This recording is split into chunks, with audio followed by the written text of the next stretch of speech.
Buenas tardes a todos. Ahorita que venía para acá, venía en el coche y tenía demasiado calor. No se imaginan la cantidad. Bueno, ahorita la temperatura en Puebla es impresionante. Y ahorita ustedes vienen de allá afuera y me gustaría preguntarles, si yo tuviera la oportunidad de elegir entre una bebida, entre un recipiente de plástico o uno de vidrio, ¿cuál elegiría? Levanten la mano a los que elijan un envase de vidrio. ¿Y los que eligen un envase de plástico?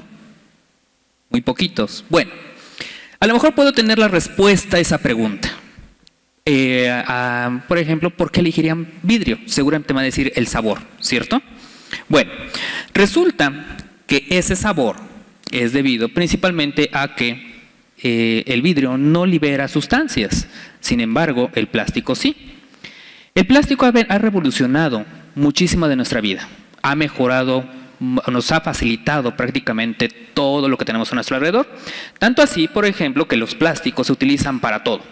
Y decían que eran tan seguros que, por ejemplo, podríamos tener un bebé en una bolsa de celofán. A partir de ahí, viendo esta seguridad de los plásticos, empezó a revolucionar. La producción de plásticos se elevó a cerca de 300 millones de toneladas en el mundo. Eso ha sido abismal. Y de hecho lo vemos en todas partes. Mailer decía, a veces pienso que hay una fuerza maligna suelta en el universo que es el equivalente social al cáncer. Se llama plástico, se infiltra en todo, es metastásico y se pone en cada uno de los poros de la vida productiva.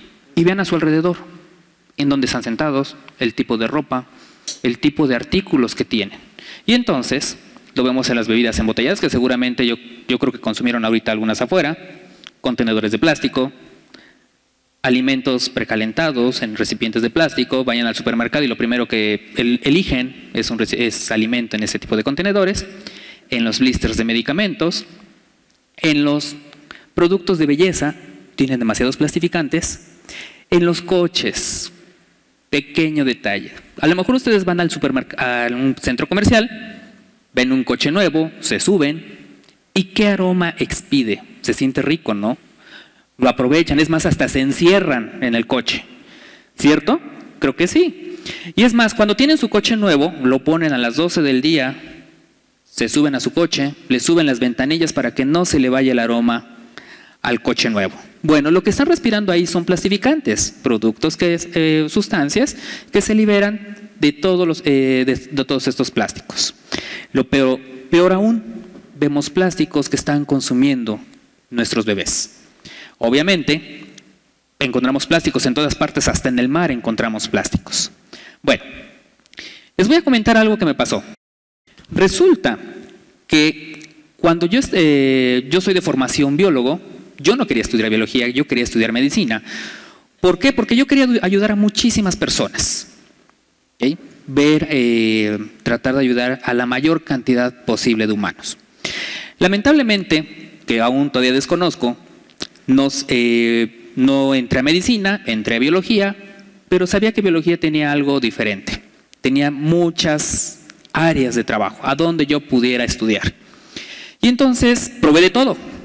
No quiere decir unos churros, no quiere decir unos arponazos, pero probé, por ejemplo, otras áreas de investigación. Y me encontré con algo muy interesante. En mis primeros pininos, después de haber salido de la carrera, me dediqué a la biología reproductiva. Es decir, cómo generar o cómo mejorar o ayudar a aquellas parejas que no podían tener bebés. Entonces, para mí era duro, era difícil poder decir, por ejemplo, muchas parejas no pueden tener bebés, se deprimían. Y entonces, obviamente me dediqué a esa línea de investigación, hice una maestría en biología de la reproducción, manipulación de gametos, obtener embriones, como podemos verlo en esta imagen, tener un bebé y finalmente tener un bebé en casa. Era bonito ver esas parejas que pudieran salir del hospital y pudieran tener su bebé en casa. Sin embargo, hubo algo que me marcó. Esta película que se llama Los Niños del Hombre, de hecho, una película de Alfonso Cuarón, si a lo mejor la hayan visto, acuérdense que menciona que en algún momento si para ser exacto en el 2023 ya no teníamos la capacidad de podernos reproducir. Entonces era algo difícil. Entonces esto me marcó. Yo no le hice caso tanto a la película, porque decía ciencia ficción. Pero ya conforme fuimos estudiando, fuimos avanzando en estas investigaciones, resulta que sí estaba sucediendo. No veíamos problemas de infertilidad, sino la manera de cómo nos estábamos reproduciendo. Y entonces, ¿cómo es la población ahorita? Personas obesas. Varios estudios han demostrado que, por ejemplo, la población mexicana tiene un problema de obesidad. Esto es en lo que pasa con jóvenes, con niños de edades entre 5 a 12 años. Eso es lo que pasa con los jóvenes. A lo mejor con la mayoría de ustedes. Pero cuando rebasen más de los 20 años de edad, esto es lo que va a suceder. Entonces es dramático. Y entonces, ¿a quién le echamos la culpa? La mayoría decimos, no, pues, lo que consumen, no hacen ejercicio, consumen muchas grasas, etc. Bueno, esa es una parte. O sea, sí nos estamos reproduciendo. Pero tenemos enfermedades, pero también nos estamos muriendo. ¿De qué nos morimos? Bueno, diabetes mellitus, tumores malignos, enfermedades hepáticas, enfermedades pulmonares y algunas malformaciones congénitas, es decir, ya tenemos alguna deformación desde de nacimiento. Bueno, pero ya nos morimos, no pasaba nada. Total, se acabó. Pero el detalle que tenemos es que hemos visto que varias sustancias están teniendo efectos a largo plazo. Un estudio de Steve Gall demostró, por ejemplo, que el peso corporal por el consumo de plásticos se da transgeneracional.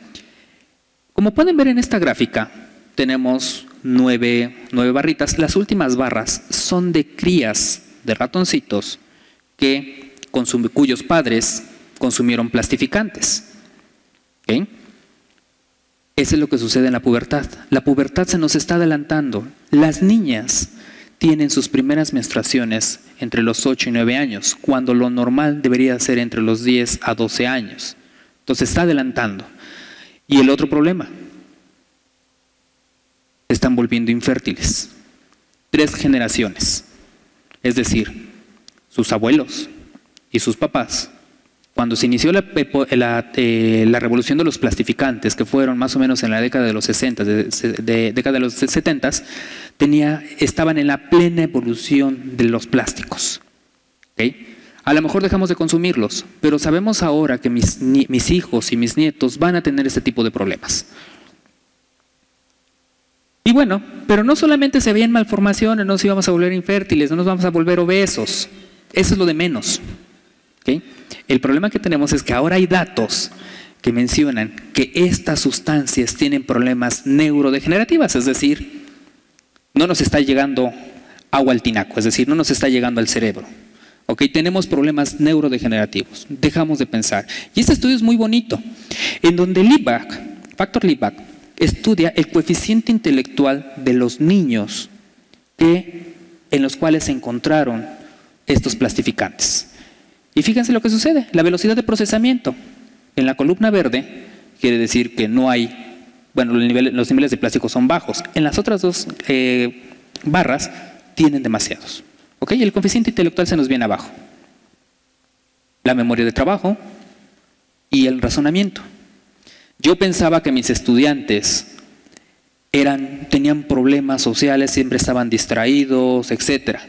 Y ahora sé que no, que el efecto de los plastificantes tiene efecto sobre su razonamiento. Entonces, aquí tengo que trabajar con ellos. Y entonces, una de las pioneras en estas áreas de problemas reproductivos y efectos tóxicos de varias sustancias en el medio ambiente es la doctora Woodruff. Y ella en uno de los recientes trabajos concluyó que hay suficiente evidencia que la reducción de coeficiente intelectual es debido a la exposición de plásticos. Y eso lo estamos viendo en la actualidad. ¿Cierto o no? A veces tenemos un compañerito por ahí que le falta un poquito o un tornillo por ahí, etc. Bueno, pero vamos a incrementarle más cosas. Les decía que la innovación y el desarrollo puede ser benéfico, pero tiene efectos perjudiciales. Uno de esos avances e innovaciones ha sido, por ejemplo, la manera de cómo vivimos. Desarrollamos técnicas o tecnologías para mejorar nuestro estilo de vida. Y entre ellas tenemos lo que van a ser el microondas. bello aparato, facilita todo, calienta rápido en menos de 2 o 3 minutos. ¿Y qué es lo que sucede? Vamos al supermercado, compramos recipientes de plástico, los alimentos ahí, los metemos, los sacamos del microondas y listo para comer. El problema de que está generando eso es que el calentamiento que genera el microondas puede facilitar la liberación de estas toxinas. Y entonces hicimos un experimento. Les voy a comentar esto que hicimos hace un par de años, en donde colocamos agua en un recipiente de plástico. Este recipiente de plástico lo metimos al microondas y esta agua se la dimos a tomar a unos ratoncitos. Obviamente estos ratoncitos, vamos a ver qué es lo que les pasó. Bueno, resulta que inducieron un daño a sus espermatozoides, las células masculinas que les va a permitir tener un bebé. En el gráfico A pueden ver células normales, pero cuando les damos plastificantes, es decir, el agua calentada en un recipiente de plástico, entre comillas, seguro, ¿ok? Lo que hace es que deshace el espermatozoide, literal, como lo pueden ver en las gráficas B y C. Pero si yo le incremento el sobrepeso, que es clásico en población mexicana, la calidad del espermatozoide o ese DNA, ese núcleo o esa célula se deshace en su totalidad. Y esto es lo que nos está generando muchos problemas de infertilidad. Esperemos que no se embaracen, que sería lo mejor, pero el problema que tenemos es que esos daños, esos mínimos daños que tiene el espermatozoide, pueden llegar al óvulo, pueden generar un bebé y ese bebé va a tener muchas alteraciones. Y yo creo que lo vamos a ver en un futuro. ¿Sí? Y entonces, ¿qué es lo que nos dispara en el futuro? ¿Cuál es nuestro horizonte ahorita? Ustedes, ¿qué harán de aquí en adelante para evitar que tengamos esas alteraciones? Bueno, creo que los deprimí, perdón, no lo vuelvo a hacer y les agradezco muchísimo su atención.